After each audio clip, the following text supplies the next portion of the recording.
On April 20th, 2010, an oil well blowout caused the Deepwater Horizon offshore drilling platform to explode.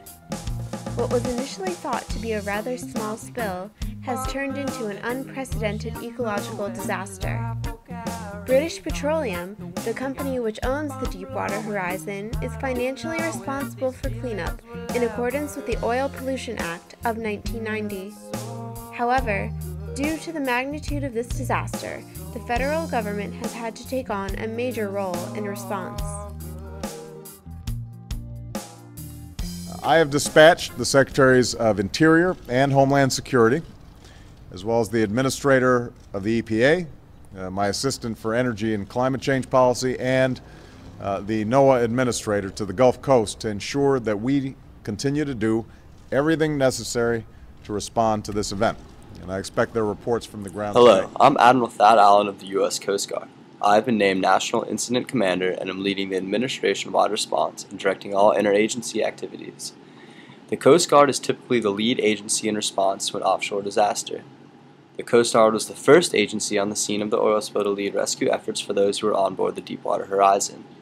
The Coast Guard has oversights on both surface and deep water cleanup methods. Along with EPA, the Coast Guard has authorized the use of dispersants to break up oil on the surface. Also, the Coast Guard is moving ahead with plans to build sand barriers to protect shorelines. Underwater, the Coast Guard has overseen the various efforts to stop the leak, but the real solution is to build a relief well. That well, however, will not be completed until August.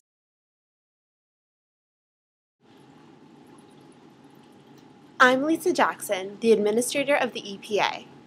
The EPA is monitoring air, water, and coastal sediment quality in the Gulf Coast to ensure the health and safety of its residents and to monitor the ecological impacts of the oil spill. The EPA and other government scientists will independently verify data presented by BP to ensure the effectiveness of the cleanup methods they are using. Although the EPA authorized the use of surface and subsurface dispersants, we've conducted our own tests to determine the least toxic, most effective dispersants available. The EPA also helps train volunteers to clean up oil that has reached shore and to save wildlife and marine animals.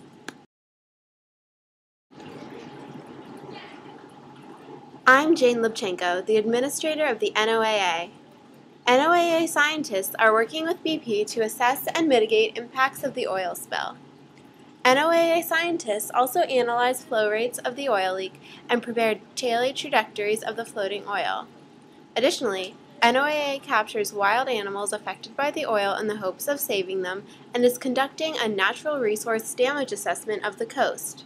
Lastly, the NOAA makes closures of coastal areas for fishing to ensure public safety. Currently, about 37% of the Gulf Coast is closed to fishing. I'm Dr. Margaret Hamburg, the head of the FDA.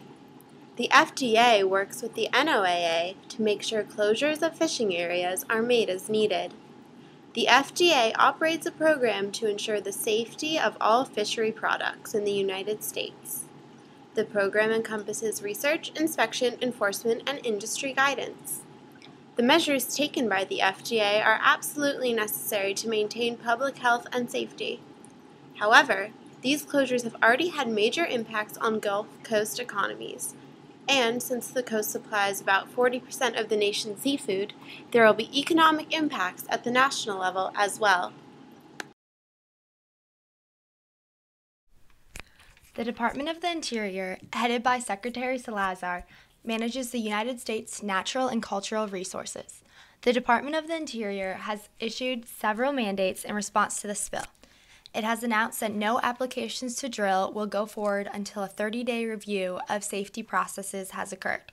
The department ordered immediate inspections of all deepwater operations in the Gulf. The Outer Continental Shelf Safety Board has been established to ensure security of Outer Continental Shelf operations. The Department of Energy is responsible for advancing energy security, promoting scientific and technological innovation, and ensuring environmental cleanup of harmful waste. The Department of Energy has responded to the oil spill in multiple ways. It has tried to identify why the blowout prevention equipment and the riser malfunctioned.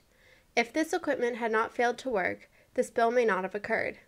Stephen Chu, the secretary of the department, has visited the BP headquarters in Houston to help find ways to contain the spill and protect Gulf Coast communities. The Department of Energy is providing a top team of scientists to give expertise to BP on how to best address the spill.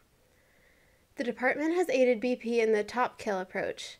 The top kill method involves pumping drilling mud into the well in order to stop the flow of oil and gas. After this, the well is supposed to be sealed with cement to plug the leak. However, top kill was unsuccessful.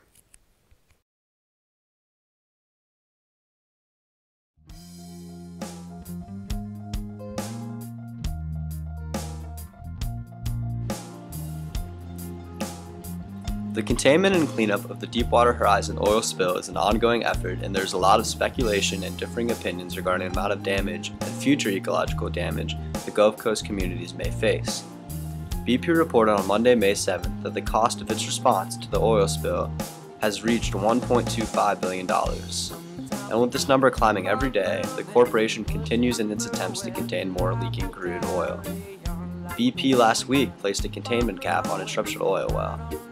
And on Monday, the oil corporation said a second containment system would be available for deployment in mid-June, potentially increasing the amount of oil and gas that can be captured. On June 3rd, a computer model commissioned by the U.S. government showed that oil would likely reach the loop current and travel to East Coast beaches by July.